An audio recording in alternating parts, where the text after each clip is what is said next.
عقیقہ عربی زبان کے لفظ عقہ سے ہے اور اس کے لغوی معنی کاٹنے اور ذبح کرنے کے ہیں۔ اسی لیے شرعی اصطلاح میں نومولود کی جانب سے اس کی پیدائش کے 7ویں دن جو جانور ذبح کیا جائے اسے عقیقہ کہتے ہیں۔ صحیح بخاری کتاب العقیقہ، ترمذی السنن کتاب الاضاحی اور ابن ماجہ السنن کتاب الذبائح میں حضرت سلمان بن عامر الدبی رضی اللہ تعالی عنہ کہتے ہیں کہ انہوں نے رسول کریم صلی اللہ علیہ وآلہ وسلم کو فرماتے ہوئے سنا،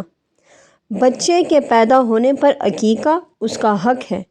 تم اس کی طرف سے صدقے کے جانور کا خون بہاؤ اور اس سے مصائب و آلام کو دور کرو۔ اسی طرح احمد بن حنبل المسند میں اور ابو داؤد کتاب الضحایا السنن میں بیان کرتے ہیں، حضرت سمرہ بن جندب رضی اللہ تعالی عنہ سے روایت ہے کہ رسول کریم صلی اللہ علیہ وآلہ وسلم نے ارشاد فرمایا، ہر بچہ اپنا عقیقہ ہونے تک گروی ہے، اس کی جانب سے 7ویں روز جانور ذبح کیا جائے گا، اس دن اس کا نام رکھا جائے گا اور اس کا سر منڈوایا جائے گا۔ اب کچھ لوگ یہ سمجھتے ہیں کہ عقیقے کے دن ہی بچے کے سر کے بال اتروانا بہت ضروری ہے۔ نہیں، عقیقے کے دن ہی بچے کے سر کے بال منڈوانا ضروری نہیں ہے، کیونکہ عقیقہ بچے کی پیدائش کے 7ویں دن یا مالی استطاعت کے مطابق کسی وقت بھی کیا جا سکتا ہے، جبکہ بچے کے سر کے بال 7ویں دن اتروانا سنت ہے، جیسا کہ حسنین کریمین رضوان اللہ اجمعین کی پیدائش کے موقع پر حضور نبی کریم صلی اللہ علیہ وآلہ وسلم کے عمل مبارک سے ثابت ہے۔ اب لڑکی اور لڑکے کے عقیقے میں فرق ہوتا ہے۔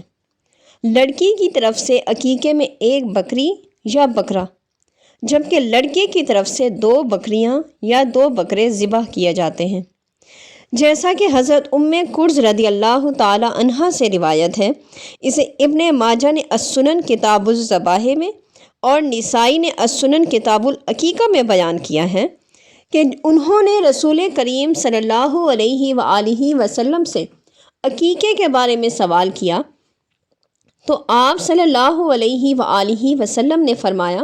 لڑکے کی طرف سے 2 بکریاں اور لڑکی کی طرف سے 1 بکری ہے،